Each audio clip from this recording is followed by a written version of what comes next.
ಉತ್ತರವನ್ನ ಒದಗಿಸಿದ್ದಾರೆ ಮಾನ್ಯ ಅಧ್ಯಕ್ಷರೇ. ಗೋಕರ್ಣ ಅಂತ ಹೇಳಿದ್ರೆ ತಮಗೂ ಗೊತ್ತಿರುವಂತ ಒಂದು ಪವಿತ್ರವಾದಂತ ಸ್ಥಳ ಇದೆ. ಪ್ರತಿದಿನ ಸಾವಿರಾರು ಲಕ್ಷಾಂತರ ಜನ ಪ್ರವಾಸಿಗರು ಬರ್ತಾರೆ. ಆತ್ಮಲಿಂಗ ಇದ್ದುದು ತಮ್ಗೆ ಗೊತ್ತಿರುವಂತ ವಿಷಯ. ಸಾವಿರಾರು ಹೋಮ್ ಸ್ಟೇಗಳಾಗಿದ್ದಾವೆ, ರೆಸಾರ್ಟ್ಗಳಾಗಿದ್ದಾವೆ. ಇದಕ್ಕಾಗಿ ದಯಮಾಡಿ ನಾನು ಮೊನ್ನೆ ಸಚಿವರಲ್ಲಿ ಮನವಿಯನ್ನ ಮಾಡ್ತಾ ಇದ್ದೇನೆ. ಪಟ್ಟಣ ಪಂಚಾಯತ್ ಅಲ್ಲ, ಪುರಸಭೆಯನ್ನಾಗೆ ತಾವು ಮಾಡಿಕೊಟ್ರೆ ಬಹಳ ಒಳ್ಳೆಯದು. ಯಾಕೆ ಅಂತ ಹೇಳಿದ್ರೆ ಡ್ರೈನೇಜಿನ ವ್ಯವಸ್ಥೆ ಆಗ್ಲೇಬೇಕಾದಂತ ಒಂದು ಅನಿವಾರ್ಯತೆ ಇದೆ. ಇವತ್ತಲ್ಲಿ ಲಕ್ಷಾಂತರ ಜನ ಬರ್ತಾ ಇದ್ದಾರೆ. ಪಾರ್ಕಿಂಗ್ ವ್ಯವಸ್ಥೆ ಇಲ್ಲ, ರಸ್ತೆ ವ್ಯವಸ್ಥೆ ಇಲ್ಲ, ಯಾವುದರ ವ್ಯವಸ್ಥೆನೂ ಅಲ್ಲಿ ಇಲ್ಲದೆ ಇರೋದ್ರಿಂದ ಸ್ವಚ್ಛತೆ ಬಗ್ಗೆ ರಾಜ್ಯ ಸರ್ಕಾರ ಮತ್ತು ಕೇಂದ್ರ ಸರ್ಕಾರ ಸಾಕಷ್ಟು ಪ್ರಯತ್ನಗಳನ್ನು ಮಾಡ್ತಾ ಇರುವಂತ ಈ ಒಂದು ಸಂದರ್ಭದಲ್ಲಿ ನಮ್ಮ ಗೋಕರ್ಣಕ್ಕೆ ಪುರಸಭೆಯನ್ನಾಗಿ ಮಾಡಿಕೊಡ್ಲೇಬೇಕು ಎನ್ನುವಂತ ಒಂದು ಆಗ್ರಹವನ್ನ ಮಾಡ್ತಾ ಇದ್ದೇನೆ. ಮಾನ್ಯ ಸಭಾಧ್ಯಕ್ಷರೇ, ಮಾನ್ಯ ಸದಸ್ಯರು ಹೇಳಿದಾಗೆ ಲಕ್ಷಾಂತರ ಜನ ಪ್ರವಾಸಿಗರು ಆ ಕ್ಷೇತ್ರಕ್ಕೆ ಬರೋದ್ರಿಂದ ಇದು ಖಂಡಿತ ಒಂದು ಸಲಹೆನೂ ಕೂಡ ಸೂಕ್ತವಾಗಿದೆ. ಅದನ್ನ ಮಾನ್ಯ ಸಚಿವರು ಇದನ್ನು ಗಂಭೀರವಾಗಿ ತೆಗೆದುಕೊಂಡು ಅದಕ್ಕೆ ಸಹಕಾರ ನೀಡಬೇಕು ಅಂತ ಹೇಳಿ ಕೋರ್ತೇನೆ. ಮಾನ್ಯ ಅಧ್ಯಕ್ಷರೇ, ನಾನು ಡೈರೆಕ್ಟ್ ಸಬ್ಜೆಕ್ಟ್ಗೆ ಬಂದ್ಬಿಡ್ತೇನೆ. ದಿನಕರ್ ಶೆಟ್ಟಿ ಅವರು ಗ್ರಾಮ ಪಂಚಾಯತ್ಲಿಂದ ಟೌನ್ ಪಂಚಾಯತ್ ಮಾಡಬೇಕಂತ ಕೇಳಿದ್ದಾರೆ. ಆದರೂ ಸೆನ್ಸಸ್ 2011 ಸೆನ್ಸಸ್ ರಿಪೋರ್ಟ್ ಬಂದಿದೆ ಡಿಸಿಲಿಂದ ಮತ್ತು ಡಿಎಂಎಲಿಂದ. ಅದು ಮಿನಿಮಮ್ 15,000ಕ್ಕಿಂತ ಜಾಸ್ತಿ ಪಾಪ್ಯುಲೇಷನ್ ಇರಬೇಕಂತ ಆ ಥರ ಕ್ರೈಟೇರಿಯಾ ಇದೆ. ಅದರಲ್ಲಿ ಅದು ಸ್ವಲ್ಪ ಕಡಿಮೆ ಬಂದಿದೆ. ಆದರೂ ಸದಸ್ಯರ ಜೊತೆಗೆ ಚರ್ಚೆ ಮಾಡಿ ಹೆಂಗ್ ಸೊಲ್ಯೂಷನ್ ಮಾಡ್ಬೇಕು, ಏನ್ ಅವ್ರದ್ದು ಡಿಮ್ಯಾಂಡ್ ಕರೆಕ್ಟ್ ಇದೆ. ಲಕ್ಷಾಂತರ ಜನ ಬರ್ತಾರೆ, ಇದೊಂದು ಸ್ಪೆಷಲ್ ಕೇಸ್ ಅಂತ ಕನ್ಸಿಡರ್ ಮಾಡಿ ಪಟ್ಟಣ ಪಂಚಾಯತಿ ಮಾಡೋದು ಖಂಡಿತ ಇದು ಒಳ್ಳೆ ಸಲಹೆ. ಖಂಡಿತ ಎಲ್ಲದಕ್ಕೂ ಸೆನ್ಸಸ್ ಮಾನದಂಡ ಇಟ್ಕೊಂಡು ಹೋದ್ರೆ ನಿಜವೂ ಅಲ್ಲಿ ನ್ಯಾಯ ಕೊಡೋದಕ್ಕೆ ಆಗೋದಿಲ್ಲ. ಅಲ್ಲ ಅಧ್ಯಕ್ಷ, ಎಲ್ಲದಕ್ಕೂ ಸೆನ್ಸಸ್. ಮಾನ್ಯ ಸಚಿವರು 2011ರ ಸೆನ್ಸಸ್ ಅನ್ನ ಹೇಳ್ತಿದ್ದಾರೆ. ನೀವು ಈ ರೀತಿ ರಾಜ್ಯದಲ್ಲಿರುವಂತಹ ಪ್ರವಾಸಿ ಕೇಂದ್ರಗಳು ಸಾವಿರಾರು ಜನ ಪ್ರತಿನಿತ್ಯ ಆ ಪ್ರದೇಶಗಳಿಗೆ ಭೇಟಿ ಕೊಡ್ತಾರೆ. ಅಲ್ಲಿ ಸ್ವಚ್ಛತೆನೂ ಕಾಪಾಡಿಕೊಳ್ಬೇಕು ಮತ್ತು ಉಳಿದ ವ್ಯವಸ್ಥೆಗಳನ್ನು ಮಾಡಿಕೊಳ್ಬೇಕಾಗಿರುವಂತದ್ದು ಸರ್ಕಾರದ ಗೌರವದ ವಿಷಯನೂ ಕೂಡ ಹೌದು. ಇದನ್ನ ಮೇಲ್ದರ್ಜೆಗೇರಿಸಲಿಕ್ಕೆ ಇನ್ನೇನೋ ಕಾನೂನಿನ ಚೌಕಟ್ಟುಗಳನ್ನ ಅಡಿಗಿಡಬಾರದು. ಗೋಕರ್ಣ ಎಷ್ಟು ದೊಡ್ಡ ಪ್ರದೇಶ ಅಂತಿದೆ. ನಿಮಗೆ ಆ ಗ್ರಾಮ ಪಂಚಾಯತಿನಲ್ಲಿ ಜನಸಂಖ್ಯೆ ಅಡ್ಜಸ್ಟ್ ಆಗ್ತಿಲ್ಲ ಅಂದ್ರೆ ಇನ್ನೆರಡು ಗ್ರಾಮ ಪಂಚಾಯತಿಗಳು ಒಟ್ಟು ಸೇರಿಸ್ಕೊಳ್ಳಿ. ನಿಮ್ಮ ಮಾನದಂಡಕ್ಕೆ ಅದನ್ನ ಡಿಸೈನ್ ಮಾಡಿ ಅದನ್ನ ಪಟ್ಟಣ ಪಂಚಾಯತಿ ಮಾಡಿ, ಇಲ್ಲ ಪುರಸಭೆ ಮಾಡಿ.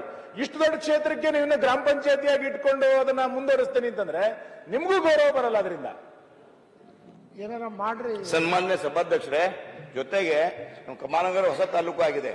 ಎಲ್ಲಿ ಬಿ ದೊಡ್ಡ ಪಂಚಾಯತ್ ಇದೆ, ಪಟ್ಟಣ ಪಂಚಾಯತ್ ಕರೆದೀವಿ, ಆಗಿಲ್ಲ ಸಭಾಧ್ಯಕ್ಷರೇ.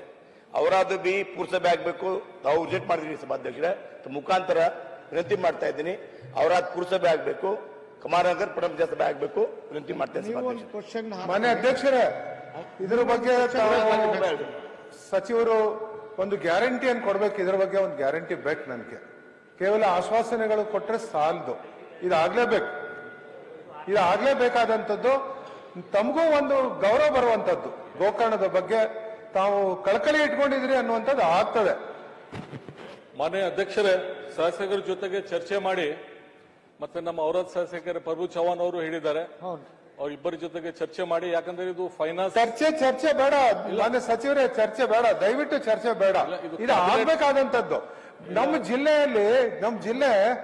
ಮನೆ ಜಿಲ್ಲಾ ಸಚಿವರು ಇದ್ದಾರೆ. ನಮ್ಮ ಜಿಲ್ಲೆ ಬಹಳ ಹಿಂದುಳಿದಂತ ಜಿಲ್ಲೆ ಇದೆ.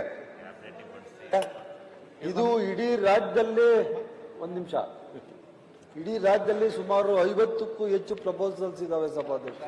ಗ್ರಾಮ ಪಂಚಾಯತಿಗಳನ್ನ ನಗರಸಭೆ ಮಾಡೋದು, ಪುರಸಭೆನ ನಗರಸಭೆ ಮಾಡೋದು. ಅದರಿಂದ 25,000, 15,000, 25,000, 50,000 ಇವೆಲ್ಲಾನು ಜನಸಂಖ್ಯೆ ಇರಬೇಕು, ಮತ್ತೆ ಹಣನೂ ಬೇಕು ಸಭಾಧ್ಯಕ್ಷ. ಸುಮಾರು 50 ಪ್ರಪೋಸಲ್ಸ್ ಇದೆ ಸಭಾಧ್ಯಕ್ಷ.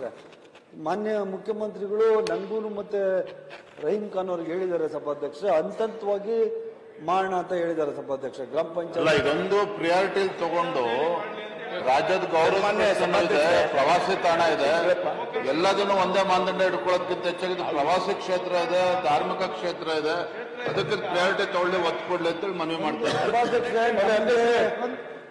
ರಾಜ್ಯದಲ್ಲಿ ಇಡೀ ರಾಜ್ಯನೂ ಎಲ್ಲ ನಮ್ಗೆ ಒಂದೇನೆ ಸಭಾಧ್ಯಕ್ಷರ. ಇಡೀ ರಾಜ್ಯ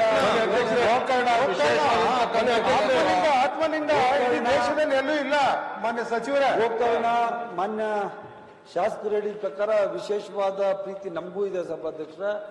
ಆದ್ರಿಂದ ನಾನು ಇಬ್ರು ಸೇರಿ ಅದು ನೋಡ್ತಾ ಇದ್ವಿ ಸಭಾಧ್ಯಕ್ಷರೇ. ಇಡೀ ರಾಜ್ಯದಲ್ಲಿ ಸುಮಾರು 50 ಜಾಗಗಳ ಪ್ರಸ್ತಾವನೆ ಇದೆ ಸಭಾಧ್ಯಕ್ಷರೇ. ಸಭಾಧ್ಯಕ್ಷರೇ, 50 ಪ್ರಶ್ನೆ ಬರಲ್ಲ ಅಲ್ಲ 50 ಕಡೆ ಪ್ರಯಾರಿಟಿ ಕೊಟ್ಟು ಮಾಡ್ಲಿ ಅಂತ ಮಂತ್ರಿಗಳ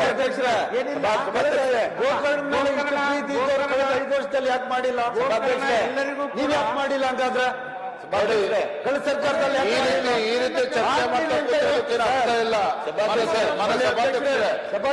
ಸರ್ಕಾರ ಅವ್ರ ಮೇಲೆ ಜೋರ್ ಮಾಡಿದ್ರೆ ಏನ್ ಮಾಡ್ತಾರ ಅವರು? ಸರ್ಕಾರ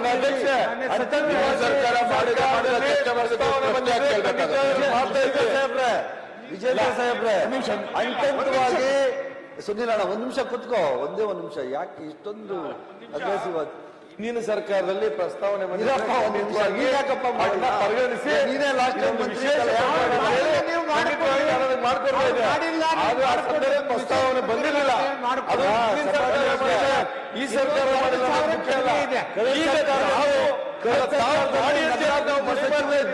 ಅವ್ರು ಯಾರು ಮಾಡಿಲ್ಲ, ಅವರು ಮಾಡ್ತೀವಿ ಅಂತ ಹೇಳ್ತಾ ಇದ್ವಿ, ಮಾಡಲ್ಲ ಅಂತ ಹೇಳ್ತಾ ಇಲ್ಲ. ಅಧ್ಯಕ್ಷರೇ, ಅವತ್ತು ಪ್ರಸ್ತಾವನೆ ಬಂದಿಲ್ಲ, ಇವಾಗ ಪ್ರಸ್ತಾವನೆ ಬಂದಿದೆ. ಇವಾಗ ಪ್ರಸ್ತಾವನೆ ಬಂದಿದೆ. ಶಾಸಕರು ಆ ವಿಚಾರವನ್ನ ಪ್ರಸ್ತಾವ ಮಾಡಿದ್ದಾರೆ. ಹಾಗಾಗಿ ಇಬ್ರು ಸಚಿವರನ್ನು ಕೂಡ ಮನವಿ ಮಾಡಿದೆ. ಯಾಕಂದ್ರೆ ಅದು ಒಂದು ವಿಶೇಷ ಒಂದು ಮನೆ ಅಧ್ಯಕ್ಷರೇ, ಫೈನಾನ್ಷಿಯಲ್ ಇಂಪ್ಲಿಕೇಶನ್ಸ್ ಇದೆ ಸಭಾಧ್ಯಕ್ಷ. ಅವರು ಉತ್ತರ ಕೊಡ್ತಾರಲ್ಲ ಸರ್. ನಾನು ಅವರು ಕೂಡಿ ನಮ್ಮಿಬ್ಬರದು ಒಂದೇ ಖಾತೆ ಇರೋದು, ಜೊತೆಲಿ ನಗರಾಭಿವೃದ್ಧಿ ಮತ್ತೆ ನಮ್ಮ ರೈನ್ ಖಾತೆ ಎರಡು ಜೊತೆಲೇ ಇರೋದು. ನೀವು ಆತರ ಬೀಳ್ಬೇಡಿ ಸರ್. ನಾನು ಏನ್ ಹೇಳಕ್ ಕೊಟ್ಟೆ ಅಂದ್ರೆ ಫೈನಾನ್ಷಿಯಲ್ ಇಂಪ್ಲಿಕೇಶನ್ಸ್ ಅದೇನ್ರಿ, ಅದು ಆ ವಿಷಯ ಏನ್ರಿ, ನಿಮ್ಮ ಹತ್ರ ಹಣಕಾಸಿನ ಸಮಸ್ಯೆ ಇದೆ ಅನ್ನುವಂಥದ್ದು ಯಾರಿಗೆ ಅವಾಗ ಒಪ್ಕೊಳ್ಳೋಣ. ನಿಮಗಿರ್ಬೋದು, ನಮ್ಮ ಸರ್ಕಾರದಲ್ಲಿ ಒಪ್ಕೊಳ್ತಾ ಇದ್ರೆ ಹಣಕಾಸಿನ ಸಮಸ್ಯೆ ಸರ್ಕಾರದಲ್ಲಿ ಯಾವ ಹಣಕಾಸಿನ ಹಣಕಾಸಿನ ಸಮಸ್ಯೆ ಸದೃಢವಾಗಿದೆಯಾ? ಸದೃಢವಾದ ಪತ್ರಿಕೆಗೆ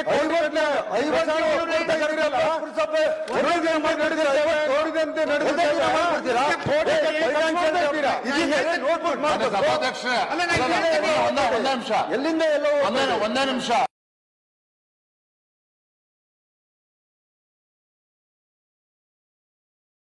ಮಾಡ್ತೀನಿ ಅಂತ ಹೇಳ್ತಾ ಇದೀವಣ. ನಾನು ಮಾತಾಡಿದ್ದೀನಿ, ನಾವಿಬ್ರು ಮಾತಾಡಿದೀವಿ ಅಂತ.